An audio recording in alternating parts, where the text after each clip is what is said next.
So today guys, PlayStation dropped the Q4 results.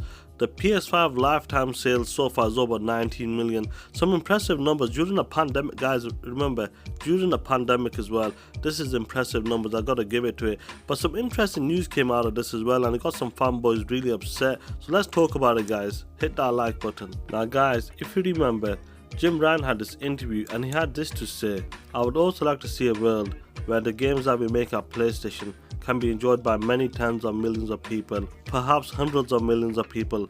Right now, success with the current console model, a really great PlayStation hit, you're talking about 10 or 20 million people being able to play that game right now." So basically what Jim Ryan is saying here, that you ponies are full of shit. Full of shit. You love to talk that shit, but you're full of shit. You don't even back up on that.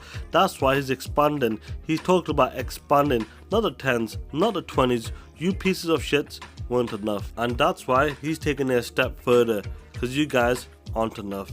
Now today in the Q4 results, something came out of this and that, and they're talking about investment. They're going to spend over $300 million into first party games on multiple platforms, and going forward guys, we aim to grow the game business by strengthening our first party software and deploying that software on multiple platforms. Woo! Now I remember guys, you fucking ponies, I remember you used to say that PlayStation would never ever copy Xbox. They will never put the games on PC. Their games is too valuable and that. They appreciate us guys, us customers, we buy the games and that. They will never ever put the games on PC. Do you remember that shit guys? My Xbox brothers, sisters, do you remember that shit? That's the type of shit they used to talk back then. Now everybody has shut the fuck up. That's what they're doing right now, crying like bitches, working them street corners like bitches. That's what's going on right now, and I can't wait guys. I cannot wait to see ponies move the goalpost once again. What is the next step? How are you gonna do this? How are you gonna do it this time guys? How are you gonna move it this time? It's been incredible. This journey has been incredible, and that the Xbox One generation, you had a lot of fun guys. You dominated it, let's be honest, especially the second half.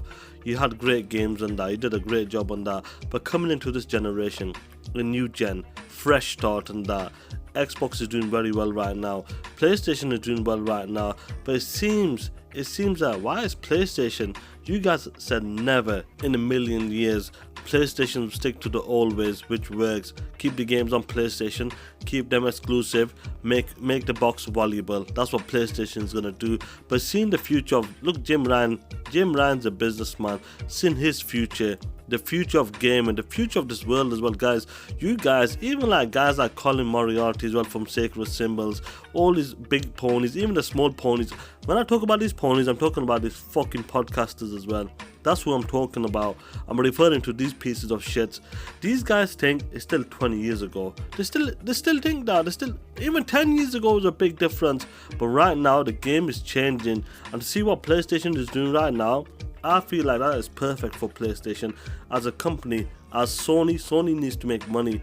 And what's better than money? More money. And that's what Sony's doing right now.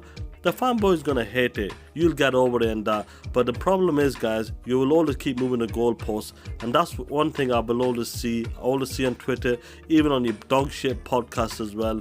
Now, before I close this video, guys, I want to talk about Gotham Knights, which you can see on the screen right now. The game is looking fantastic so far.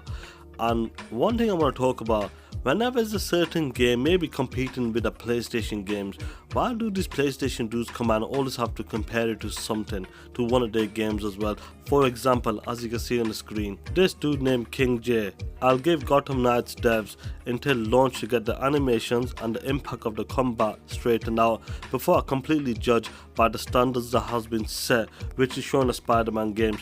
Why do these PlayStation dudes always have to compare? This game is a multi-platform game. First of all, Gotham Knights is a multi-platform, but why do these dudes all, do you know why? I know what it is, guys. Because it's a superhero game as well, and because PlayStation has the exclusive superhero games, they don't want it to compete, and they always have to compare it. And even with the Unreal Engine 5, guys, if you've seen this demo, I'm going to show you on the screen. There's a demo I was showing Unreal Engine 5s, and people started to compare it to Horizon Forbidden West. These dudes came out and said that Horizon Forbidden West is much better, more impressive as well. Amount of animations going on, the amount of the world detail is much more impressive in that. I don't understand why these PlayStation dudes have to compete or compare everything versus their own games and that. I really don't understand that, to be honest. Anyway guys, if you enjoyed this video, please hit that like button, subscribe to your boy as well, and hit that bell icon as well to keep up to date with my content, because you know what time it is. It's time to talk that shit. Peace out.